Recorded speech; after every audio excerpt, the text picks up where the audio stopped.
Nikola Jokic once again shows why he's the best player in the NBA, and Victor Wembanyama might need some help in San Antonio. Today was a great day of NBA basketball. I didn't catch a whole lot of it, and I wish I caught more of it. But if you missed it, Golden State played Denver this evening, should I say, and it was a close game, but Golden State really pulled away in the third quarter, and I kind of thought it was over. In my opinion, Golden State is one of the teams that matches up best with a team like Denver. I think Curry takes advantage of the mismatches very well. And don't get me wrong, Eric Gordon's a very good defender. Aaron Gordon, rather, is a very good defender. And I just think he's not the best player to guard Steph Curry. And in matchups, they've used KCP as well, who I think is serviceable but not elite at guarding him. And I think he does very well tonight. He didn't shoot all too well, if I'm not mistaken. I haven't seen a box score, but just from what I saw during the game. But Golden State had an 18-point lead with 6 minutes and 30 seconds left in the fourth quarter. Uh, the Nuggets fight back in large part because of Aaron Gordon. I believe he ended up with 30 points tonight.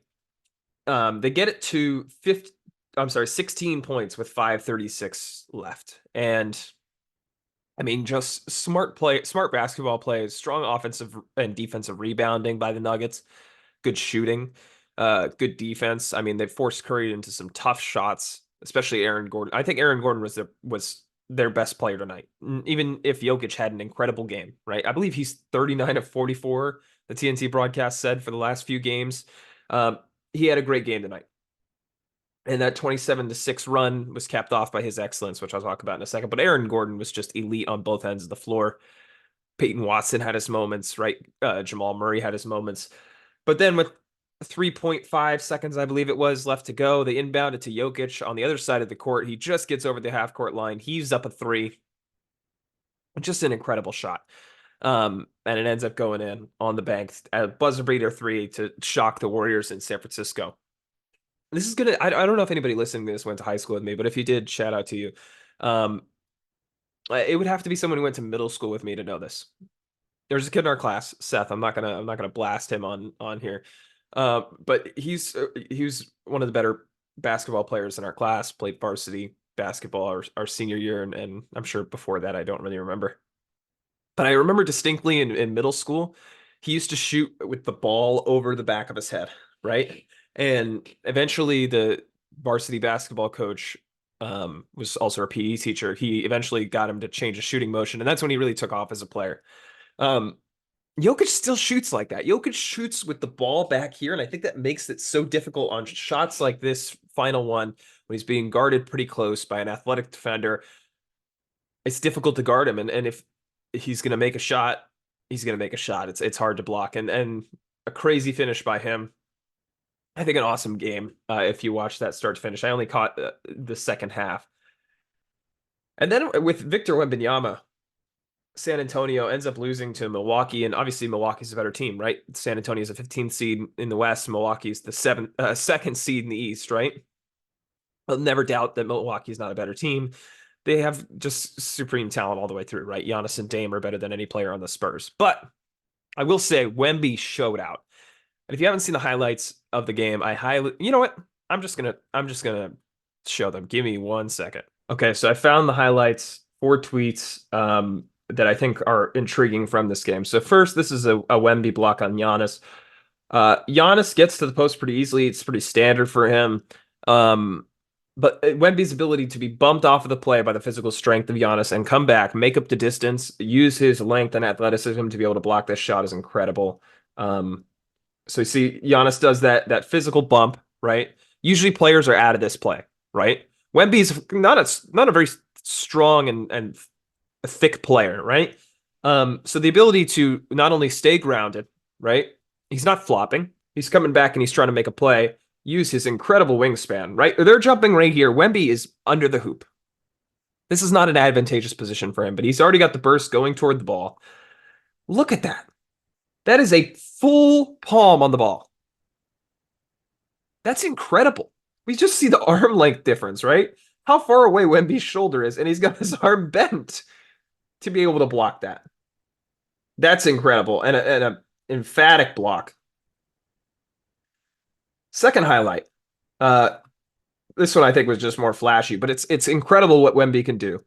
So you have Chetty Osman at the top of the key, getting ready to pass it to Wemby. Passes it, runs pick and roll. Wemby is the small in the pick and roll. Keep in mind, right? Usually they run this play. This will be, Curry and Draymond, or um, what's a good pairing that's done this that I can think of recently? Jamal Murray and Nikola Jokic, right? Usually Jokic would be Chetty Osman here, and Jamal Murray is Wemby, right? So Wemby is running the guard portion of the pick and roll. He is heading up the pick and roll. Osman goes for the screen. Wemby takes one dribble, gets double teamed. Both of these guys, I can't really tell who that is. That looks like Pat Connaughton and Giannis. Both these guys are on him. They do not care about Chetty Osman. If Wemby goes to the rim and it still has Connaughton on him, and Connaughton's a better defender than he is, he has Osman wide open for the three. And obviously these guys will rotate around, right? I believe this is Beauchamp. He'll rotate around. Bobby Portis will rotate around. And you have a Jeremy Sohan shot in the corner. That's not the worst thing in the world for the Bucks. But in this case, at the end of the day, Pat Connaughton is not as good of a defender. Wemby beats him one dribble. He took one dribble with his foot on the outside of the three-point line. Throws it off the backboard, and you could see what's developing. Bobby Portis, Cam Payne, Marion Beauchamp, all watching this happen. Alley-oop to himself. Let's watch that again. Look at that. Pick and roll, one dribble off the backboard. Bam. Just the ball handling skills at 7'3", the ability to come back and make that play, just incredible. Third highlight. Let me rewind this. Shout out to Enjoy Basketball, by the way. Kenny Beecham and King of the Fourth Quarter and Through the Wires, what their podcast used to be called. It's now, they have a new podcast called Numbers on the Board. Highly encourage you to check that out. Four guys who really know the sport, really fun to watch. It was posted by his account, Enjoy Basketball. This is Wemby here guarding Brook Lopez on a pass. Ends up getting a tip, right? Look at this. Around the back, poster. This man, Brook Lopez, is a good shot blocker. I believe he led the league in blocks a season or two ago, right? In Defensive Player of the Year conversations. Obviously, Dame's not a great defender. Wemby goes behind the back, guard skills at 7'4", 7'5". Brook Lopez is here. If this is, I don't know, someone the size of a LeBron, right? LeBron's probably a bad example because he's very athletic. But let's say this is Dylan Brooks, not the crap on Dylan Brooks. Brook Lopez making up this distance, he's not getting an easy shot here, right? The best solution is probably to pass this out at this point. The ability to just dunk it on Brook Lopez is incredible. At 7'4", tips it to himself behind the back, whoop, straight to the rim.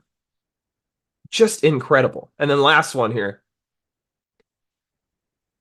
7 foot. I like this tweet. That's the 7'4" dude manipulating Giannis and cutting backdoor on him. This is one of the more incredible offensive highlights you'll see, not because of something Wemby did, but because of how small and intimidated Giannis looks. I don't know if that's the right word. But Wemby will get the ball in the corner. Giannis already looks tiny on him, by the way. Giannis is 6'11". I can't see who this is. Is this... Can't tell if that's Devin. Oh, no, that's Keldon Johnson. Screening with Pat Connaughton on him. Giannis doesn't get blocked off by the screen. Wemby cuts to the ball. Cuts back. Giannis is fully thinking about intercepting this pass coming from the top of the key.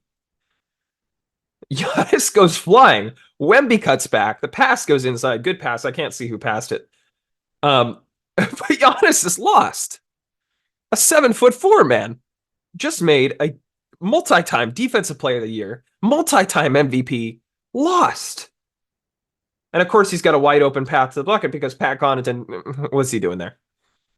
He's going to get fouled and dunked on. Or he's going to foul and get dunked on. Just an elite offensive ability to be able to cut to the ball, right? Cut back. Giannis lost. Incredible. I think those four highlights really encapsulate Wemby's ability to play like a guard, a very, very talented guard in the NBA, and be 7'4". And I think that's something that we talked about pre-draft, right? I compared it to Kevin Durant, but 6 inches taller. I think he's got better ball handling skills than Kevin Durant, if we're honest. He's got a higher dribble, so I think it makes it a little more susceptible to steal. And you could tell he's not fully comfortable in his body in the NBA yet.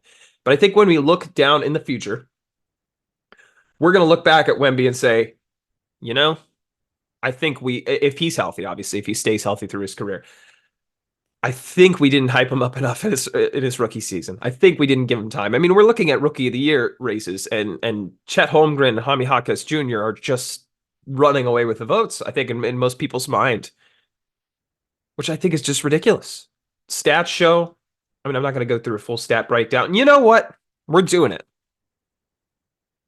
Let me go basketball reference.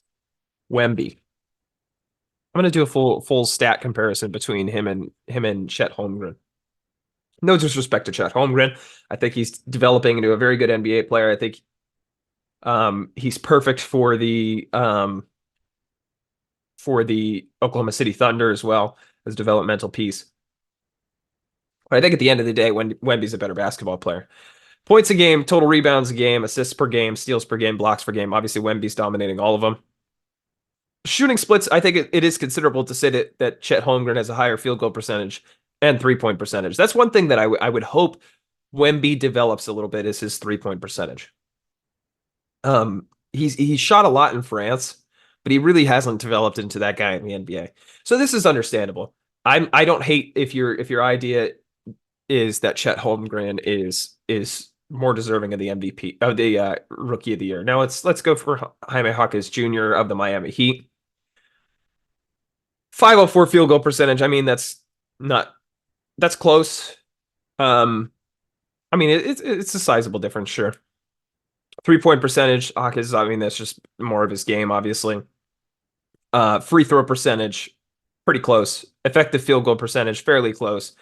BPM and VORP, two advanced analytics that I'm not going to break down, obviously favor Wemby. Holy crap, negative 1.5 for Hawkins is kind of crazy. But overall stats, I mean, look at this. 3.1 blocks per game to 0.3 blocks per game. And of course, I said that's Jaime Jaquez's game versus Wemby's game. But 18.9 to 13.8, 10 rebounds to 3.8. You would think Jaquez has more in that category. I mean, Wembanyama has just been incredible to watch. If we're talking about pure stats, I can understand going Chet Holmgren, but at the end of the day, I think by the end of the season, we're going to feel comfortable with Wemby getting that award. I think it's just interesting to talk about when we're looking at a scenario where there's not a lot of talent in San Antonio. And I know Pop is there. I know Devin Vassell could be a piece of the future. I know Keldon Johnson could be a piece of the future, although I doubt it. Jeremy Sohan. I just don't love the talent around Wemby in San Antonio. And I'll be curious when that changes going forward into next year. What kind of pieces do you surround a guy like Wemby with? Because I don't think there's quite an equivalent in the NBA today. That'll do it for this quick thoughts episode. I hope you enjoyed. Let me know what you think of Wemby's performance and Jokic's performance in the comments. Two European players living it up in the NBA. Who do you think's the leader for the rookie of the year? For my money, it's Wemby, but let's hear your feelings in the comments if you're watching this. Thank you very much for listening and watching to this quick thoughts episode. I hope you enjoyed. Peace out.